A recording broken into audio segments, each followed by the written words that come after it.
Islamic তথ্য সম্বলিত খুবই গুরুত্বপূর্ণ একটি ভিডিও, সকলেরই জেনে রাখা দরকার।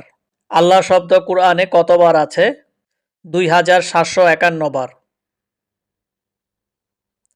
ইলাহ শব্দ কুরআনে কতবার আছে? 80 বার। আল্লাহ আসমান ও জমিন কত দিনে সৃষ্টি করেছেন? 6 দিনে। ইসলাম শব্দটি কুরআনে কতবার আছে? 8 বার। কিয়ামত, ইয়ামুল কিয়ামা কুরআনে কতবার আছে? 69 বার। আখেরাত কুরআনে কতবার উল্লেখ আছে? 94 বার। হাসরের ময়দানে মানুষের কতকাল অবস্থান করতে হবে? 40 বছর। পরকালের একদিন সমান দুনিয়ার কত বছর? 50,000 বছর।